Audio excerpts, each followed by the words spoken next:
안녕하세요. 오늘도 와주셔서 감사드리고요. 바로 사연을 읽어보겠습니다. 저는 살면서 내 인생에는 절대 결혼이라는 단어는 있을 수 없다고 생각한 사람이에요.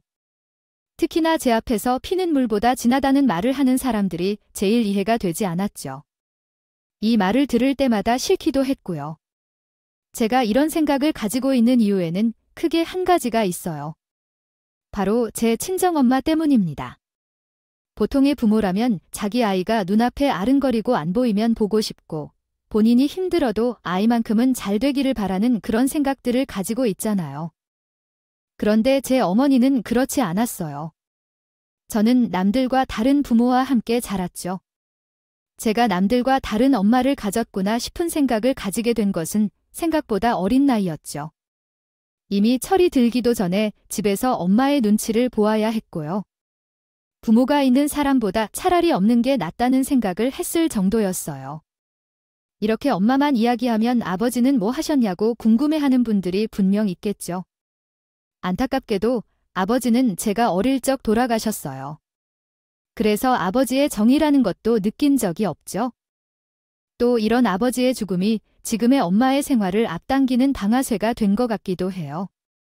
왜냐하면 아버지가 돌아가신 뒤로는 자유의 몸이 되었다면서 앞으로는 본인만의 삶을 즐기겠다며 집을 자주 나가곤 했거든요. 물론 엄마는 아버지가 살아계신 동안에도 끄떡하면 짐을 싸서 나가버리곤 했어요. 그래서 옆집 아주머니들이 어린 저를 불쌍하게 여기셨고 끼니를 챙겨주시곤 했고요. 아버지는 이런 엄마의 행동을 제지하기에 너무 요약하신 분이셨죠. 그렇게 혼자서 스트레스를 받더니 먼저 가신 거고요. 학교에서도 제 이런 상황을 알고요. 있었던 선생님이 저를 참 많이 챙겨주셨어요.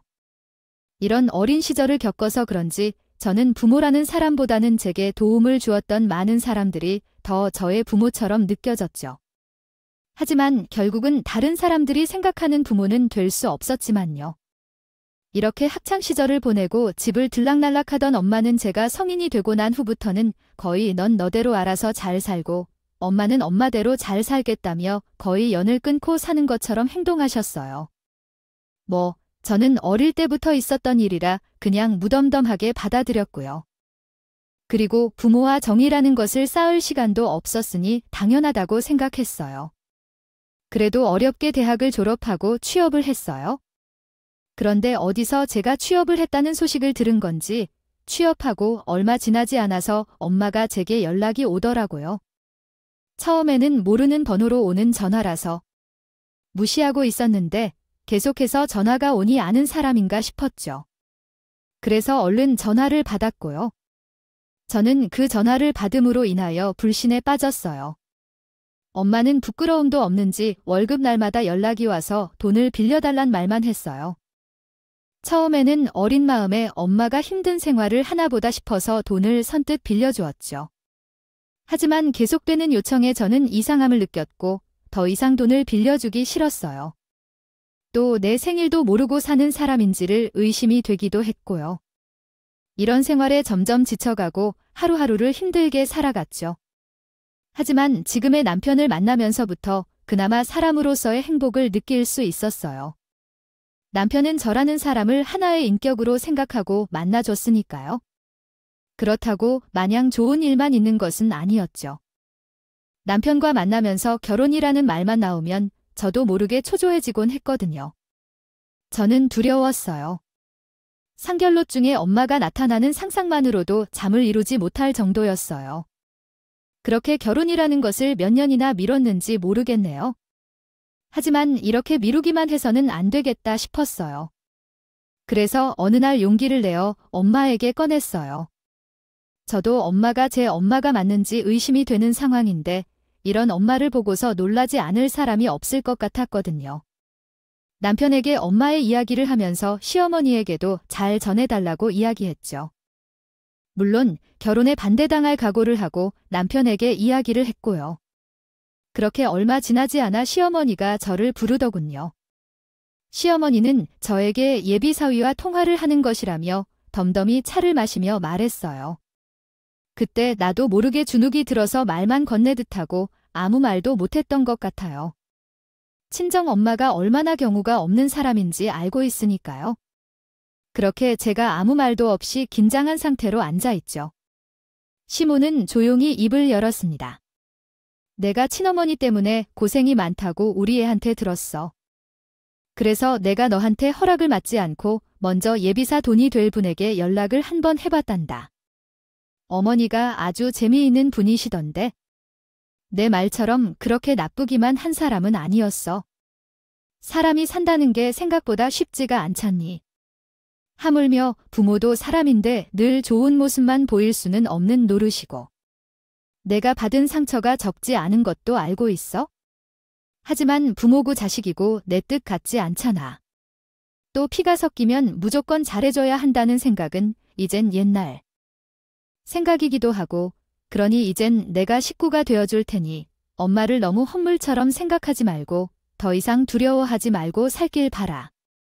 너도 이제는 어머니 인생을 즐기면서 살 줄 알아야지. 시모가 저에게 한 말은 제 예상과는 전혀 다른 반응이었죠. 앞서 말했다시피 저는 결혼을 포기할 각오로 말한 것이니까요. 그런즉에 혈연이라고 꼭 가족 행세를 할 필요는 없다. 나를 위한, 스스로를 위한 인생을 살아라고 말하는 시모의 말에 저는 깊은 감동을 느꼈어요. 여태껏 살면서 누구도 제게 그런 말을 해준 적이 없었으니까요. 그런 시모에게 너무나 감사하고 고마웠습니다. 일일이 있는 후 결혼을 준비하면서도 시모의 말이 빈말이 아니었다는 것을 느낄 수 있었어요. 시모는 결혼 준비를 하는 동안 모든 상황에서 나를 자신의 친딸처럼 챙겨주셨거든요. 제 나이에 결혼을 두세 번 겪는 것도 아니고 옆에서 도와줄 친정엄마가 있는 것도 아니기에 무척 힘들었거든요. 그런데 이런 상황이 눈에 훤히 보이는 것처럼 신부는 준비 기간 내내 항상 저를 먼저 생각해 주었어요. 제가 그렇게 싫어하던 결혼을 정말 좋은 식구들과 하게 되었구나 생각하면서 지냈던 것 같아요. 하지만 정작 친정엄마라는 사람은 결혼식 날까지 제 마음을 조마조마하게만 내더군요. 사실 저는 결혼식 날까지도 긴장을 놓지 못했어요. 바로 엄마라는 사람 때문에요. 아니나 다를까 엄마라는 사람은 본인 지인들을 왕창 제 결혼식에 불렀더군요. 그냥 부른 것만 했으면 제가 이렇게 화나지 않았을 거예요. 엄마 지인이라고 찾아온 사람들은 축의금은 한 푼도 내지 않고 뷔페에서 술을 왕창 마시고는 난동까지 피웠거든요. 제 친구들도 그 사람들 때문에 제대로 식사를 하지도 못했다고 나중에 연락이 올 정도였어요. 저런 사람이 친정 식구의 지인이라는 생각에 부끄럽기도 하고 시댁을 볼 면목이 없을 정도로 창피했어요. 하지만 이런 난동에도 시모는 웃으면서 이 상황을 좋게 수습하고자 하셨죠. 이때 생각했어요. 아, 내 진짜 가족은 친정이 아닌 시댁이구나 라고요. 그렇게 결혼 후 시모에게 친엄마 같은 정을 느끼며 저희는 많은 시간을 함께 보냈어요. 남편과 결혼한 게 아닌 시모와 결혼을 했다고 주변 사람들이 말할 정도로 많은 시간을 시모와 지냈던 것 같아요. 시모는 저와 함께 지내면서 항상 제게 말했어요. 아가, 결혼식장에서 있었던 일은 그냥 좋게 생각하고 넘어가렴.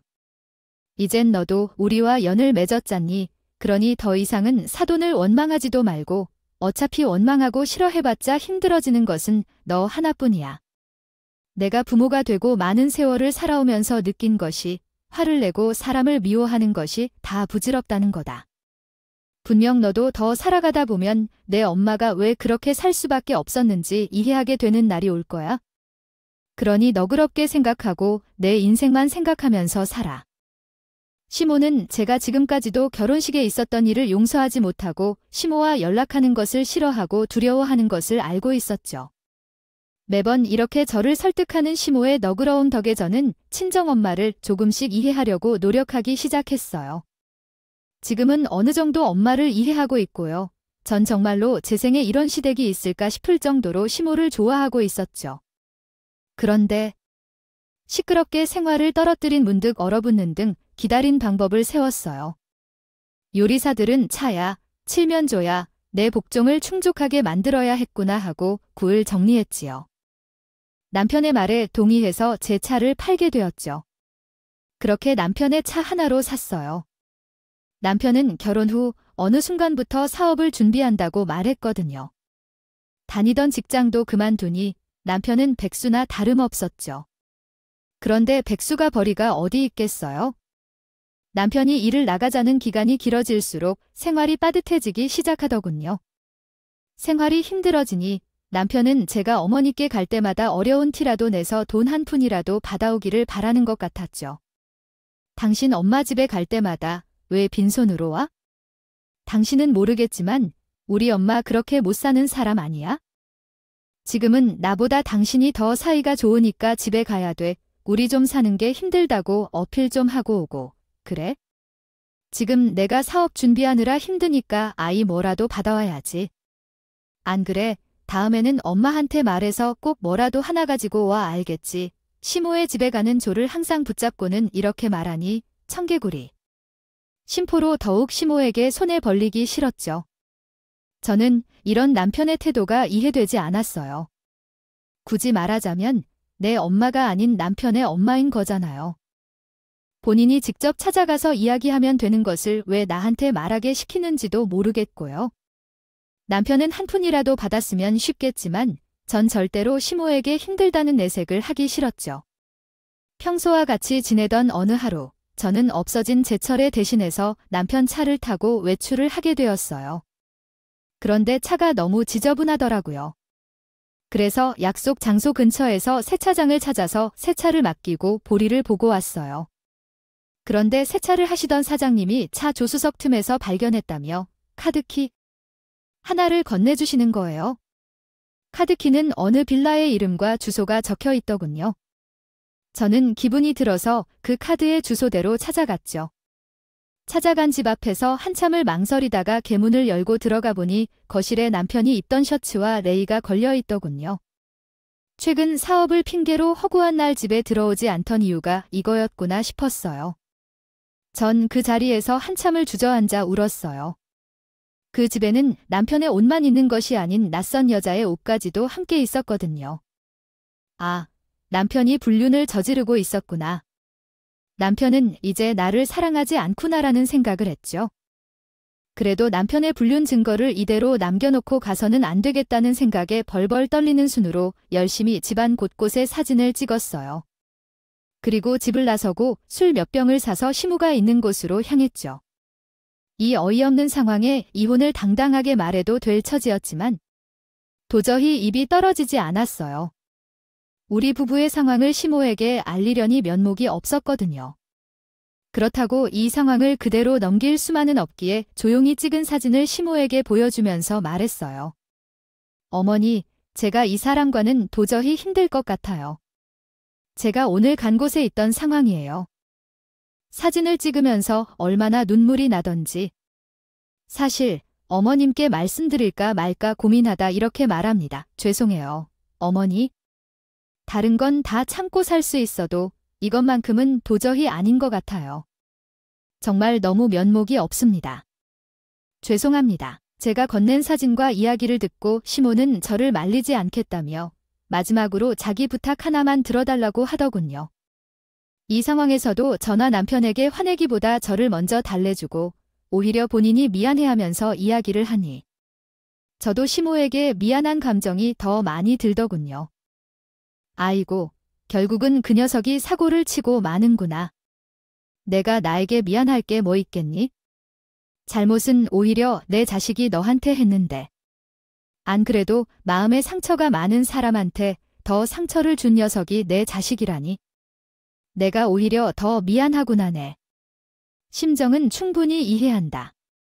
하지만 조금만 때를 기다려줄 수 있겠니? 오래 기다리지 않아도 된다. 조금만 더 기다려줘. 어머님이 말하는 때가 언제인지는 모르겠지만요. 그때가 오면 제게 말해주세요. 저도 어머니 생각해서라도 조금 더 기다리고 있을게요. 암 이야기는 얼굴을 보고 하는 것이 좋을 것 같아서 일단 하지 않았고요. 여보, 지금 어머니가 응급실에 입원하셨어요. 상태가 안 좋아요. 제가요. 주소 문자로 남겨놓을 테니까 빨리 오세요. 이렇게 위급한데 자식이라는 사람이 부모에게 옆을 지켜야죠. 시모가 입원했다는 소식을 들은 남편은 이제 저랑은 끝을 낼 수 있겠다는 생각을 했는지 큰 소리를 치더군요. 당신은 우리 엄마 좋아하잖아. 엄마도 나보다는 당신이 옆에 있는 게 더 좋을 걸. 당신도 우리 엄마 좋다고 했잖아. 지금 몇 시인데 전화 와서 난리야. 아, 이 꼭두 새벽에 전화할 정도로 큰 난리야. 아니 뭐 큰 병이라도 있는 것도 아닌 양반인데 뭐가 그렇게 큰 일이라고 전화해서 호들갑을 떨어. 아, 친엄마 같은 시어머니 옆에는 당신이 붙어 있어네. 엄마 모시듯이 앞에 붙어 있으면 되잖아. 왜 새벽부터 일하는 사람 잠을 깨우고 난리야?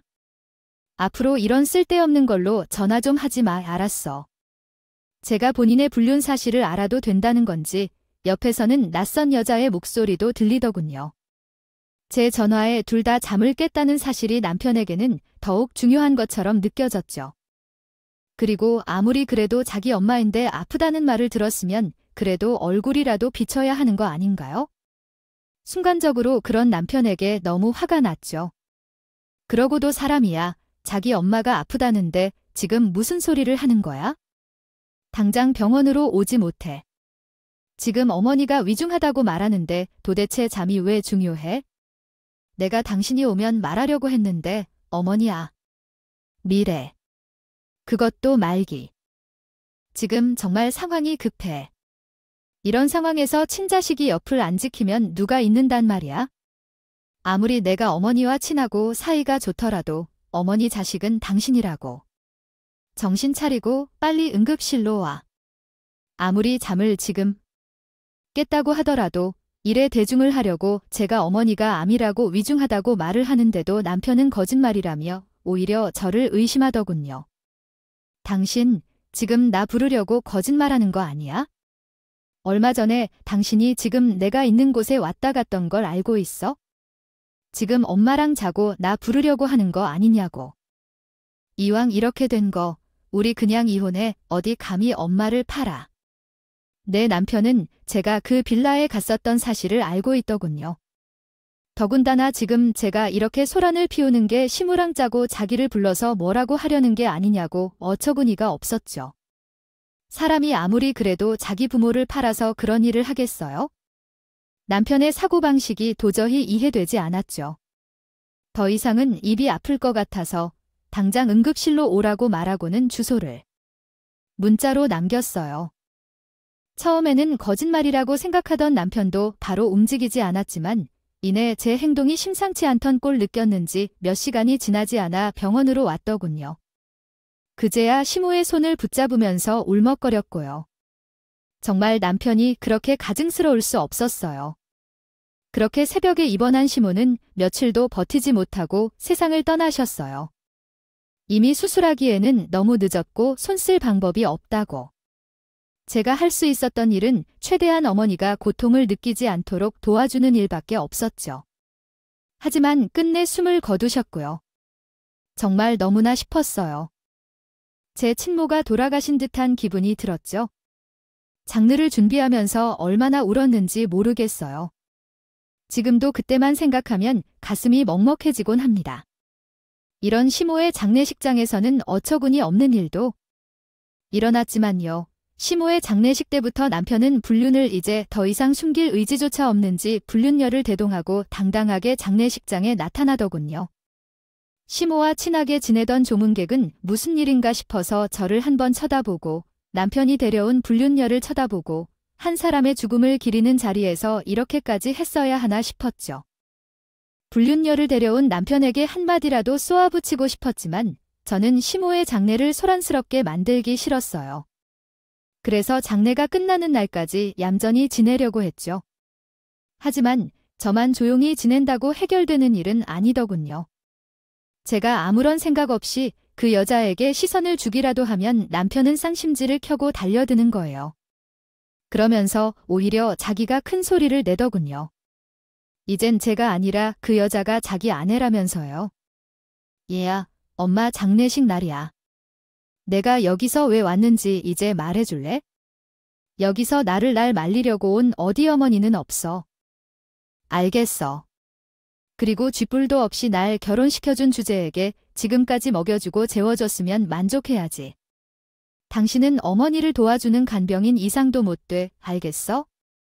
예전의 아내는 내 옆에 있는 게 더 좋아. 당신보다 능력도 더 좋고 인물도 더 좋아.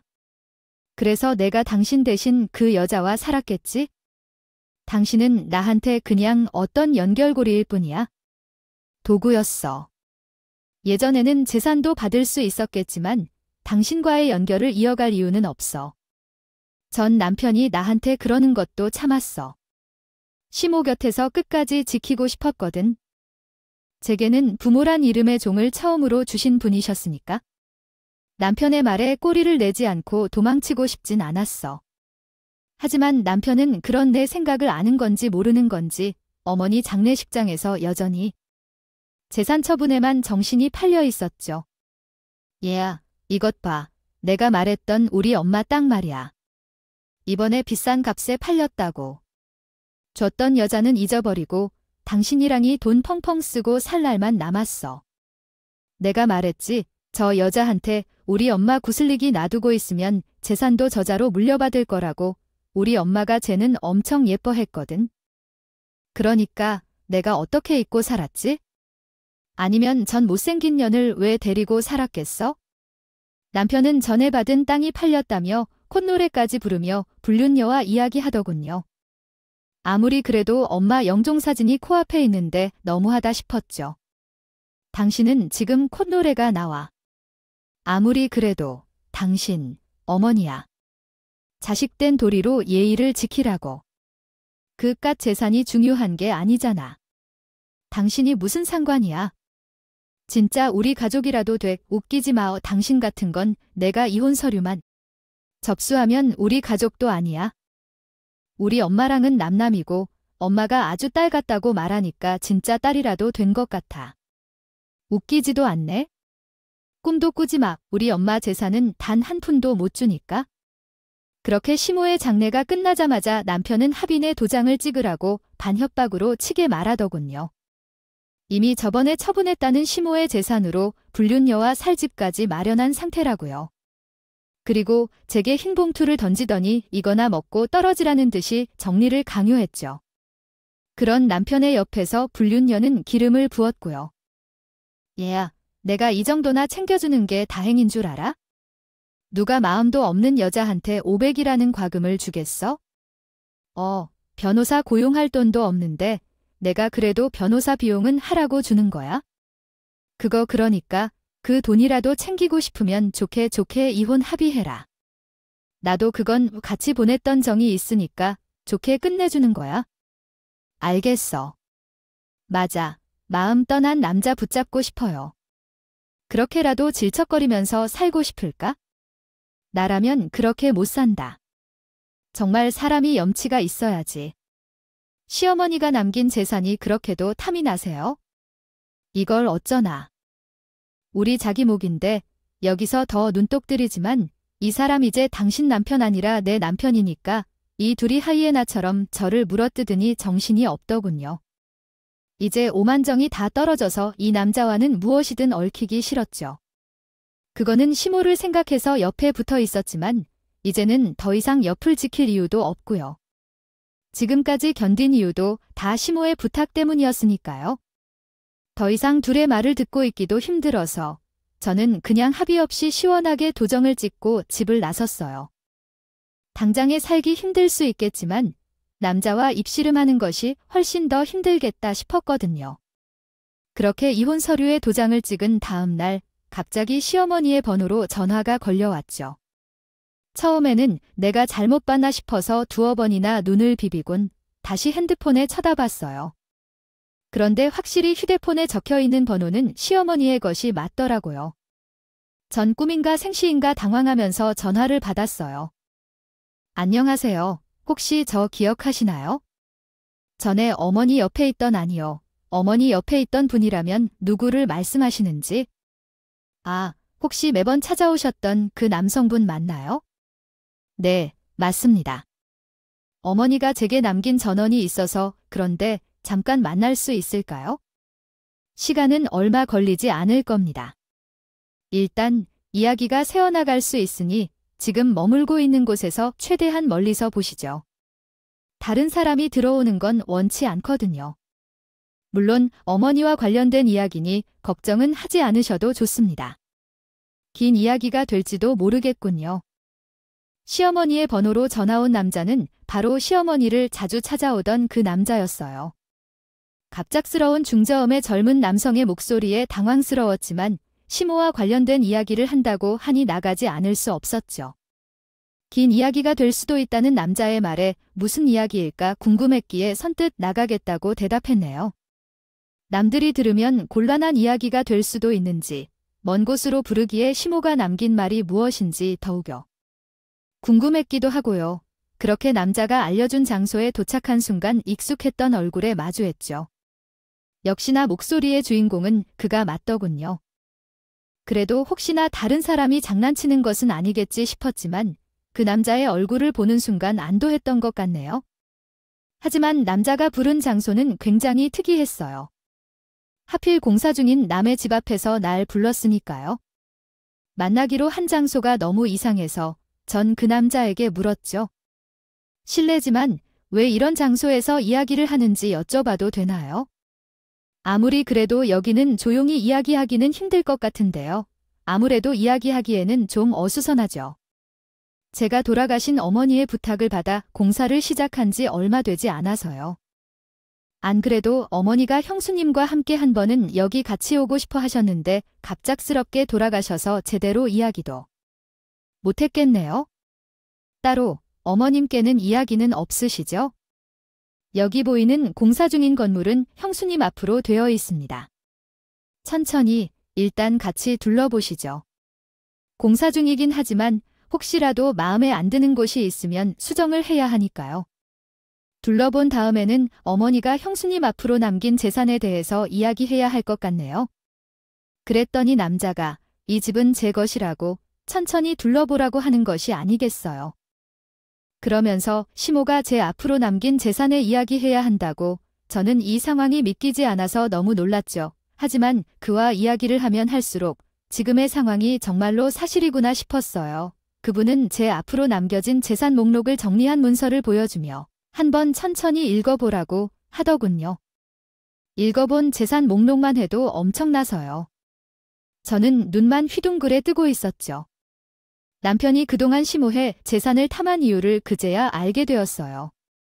그분이 제게 넘겨준 목록에는 현재 짓고 있던 저택 한 채와 20억에 가까운 현금.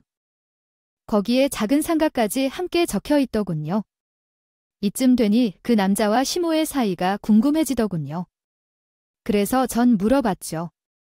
실례지만 어머니와의 관계가 어떻게 되시기에 이렇게 재산 분할을 맡게 되었나요?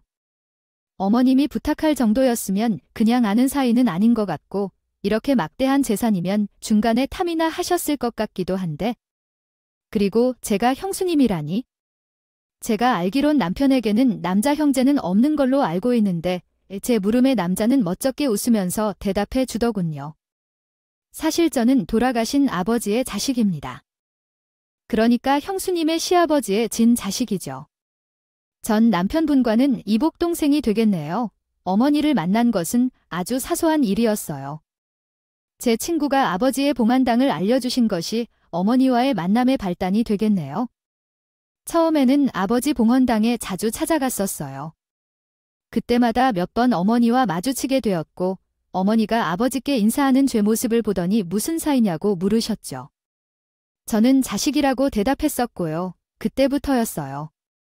어머니가 제 진짜 어머니로 저를 돌봐주기 시작한 것이에요.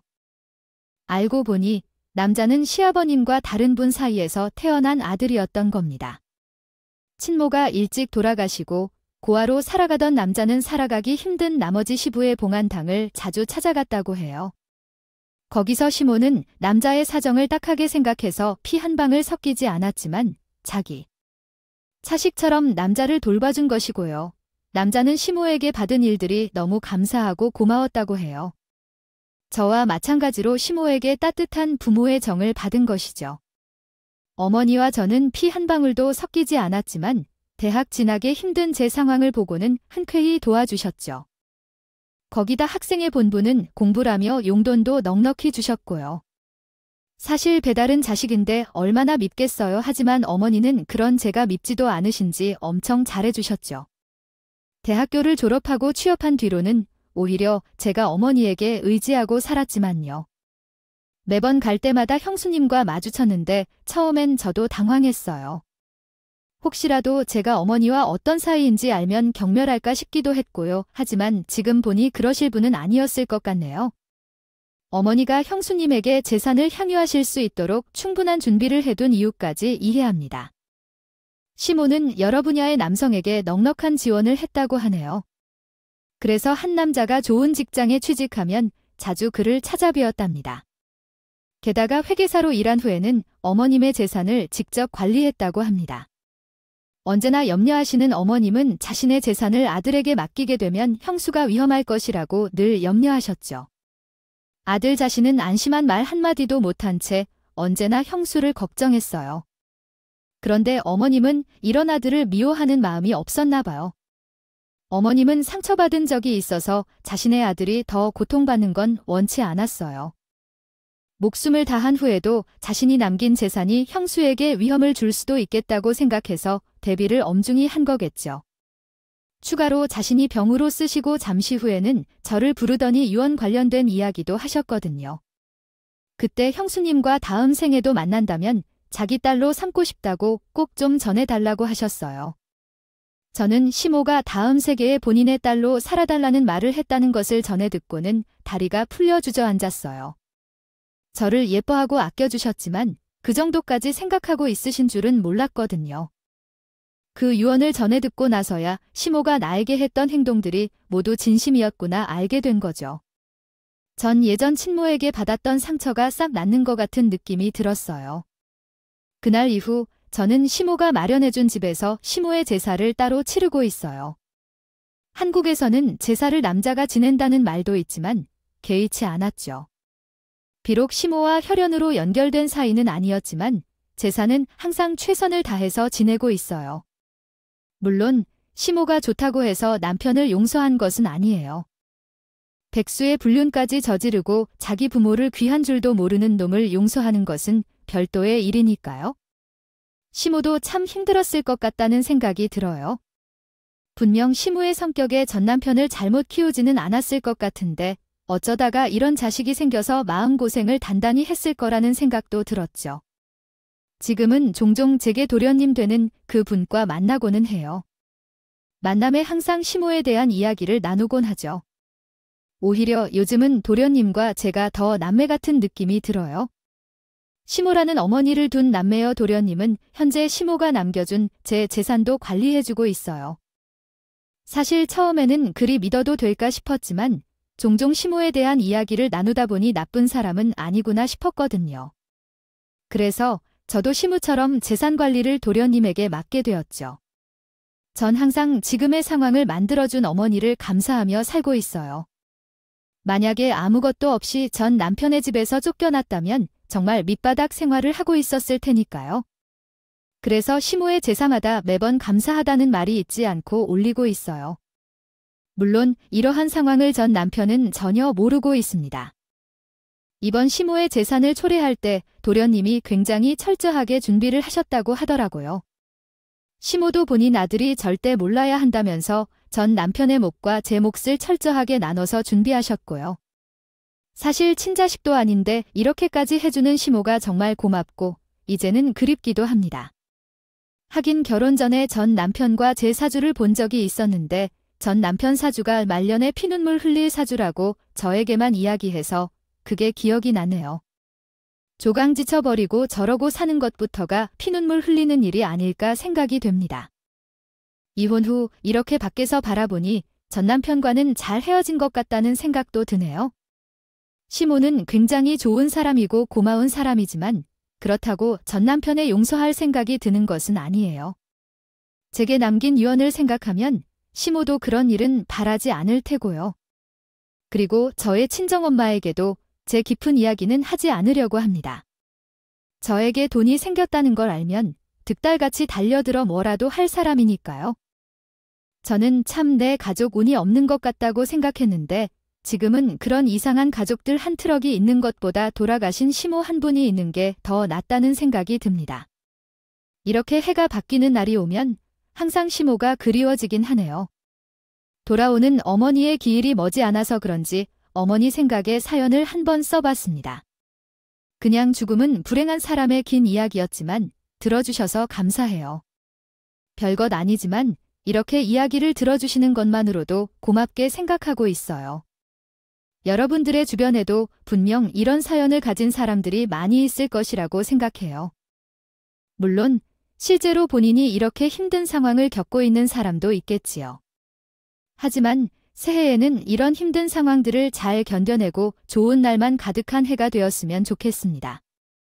지금까지 커피앤톡이었습니다. 오늘도 끝까지 함께 해주셔서 감사하고요. 다음 영상으로 또 찾아뵙겠습니다.